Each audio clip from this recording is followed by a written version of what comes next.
Praise the Lord. प्रभु यीशु मसीह के नाम से आपका दिन पवित्र और आशीषित हो। मैं शिवशंकर तिवारी आज आपको भगवान और परमेश्वर इन दो शब्दों के बीच में मैं आपको आज भेद बताऊंगा, अंतर बताऊंगा। और मैं आप सभी से सनम्र निवेदन भी करूंगा कि आप भगवान शब्द का इस्तेमाल करने की बजाय आप परमेश्वर शब्द का इस्तेमाल करें, क्योंकि भगवान और परमेश्वर इन दो शब्दों में ज़मीन और आसमान का फ़र्क है। और परमेश्वर जिस सम्मान का वो हकदार है, हमें उसे वही सम्मान देना चाहिए। हमें भगवान कहकर परमेश्वर की महिमा को कम नहीं करना चाहिए। भगवान ये जो शब्द है, ये संस्कृत के शब्द भगवत से उद्गृत है। और यदि हम भगवान इस शब्द का संधि विच्छेद करें तो ये 5 हिंदी के वर्णों से मिलकर बना हुआ है। भ से भूमि, अ से अग्नि, ग से गगन, व से वायु और न से नीर। मैं फिर से दोहराऊंगा।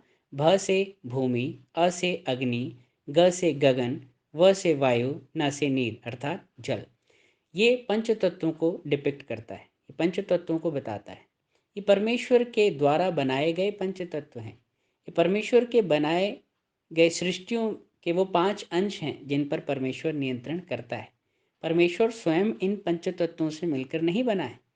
और जो पंच तत्वों से मिलकर बना है वो कभी भी परमेश्वर हो ही नहीं सकता, कि बाइबल हमें बताती है परमेश्वर आत्मा है। कई लोग कहते हैं ना परमात्मा, वो परमात्मा क्या है?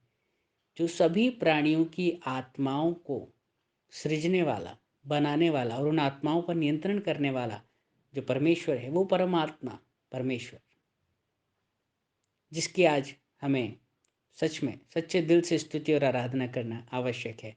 और उसे उसी नाम से जिससे वो जाना जाता है पुकारना भी ज़रूरी है। इसीलिए हम भगवान शब्द का इस्तेमाल करने के बजाय हम परमेश्वर शब्द का इस्तेमाल करें। अगर आप परमेश्वर शब्द का संधि विच्छेद करेंगे तो ये भी दो शब्दों से मिलकर बना है, परम धन ईश्वर।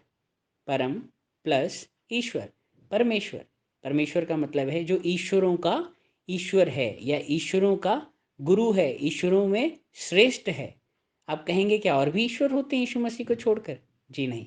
बाइबल अगर आप पढ़ते हैं तो भजन संहिता से लेकर और भी कई पदों में आपको ये देखने को मिलता है कि जो भी यीशु मसीह पर विश्वास करता है वो एक नई सृष्टि बन जाता है और उसके अंदर प्रभु यीशु मसीह स्वयं वास करने लगते हैं। और जब प्रभु यीशु मसीह किसी के चित्त में, किसी के हृदय में बसने लगते हैं तो वो स्वयं एक ईश्वर बन जाता है। जैसे पौलुस कहता है ना कि मैं तो मर गया, अब मैं ना रहा, लेकिन जो मुझ में जिंदा है, जो मुझ में जीवित है, वो यीशु मसीह है। इसीलिए जो भी यीशु मसीह पर विश्वास करता है वो भी अपने आप में एक ईश्वर है। इसीलिए हम कहते हैं ईश्वरों का ईश्वर। जी हाँ।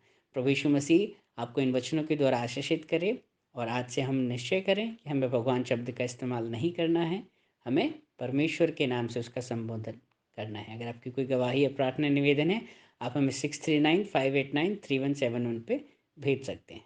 Praise the Lord.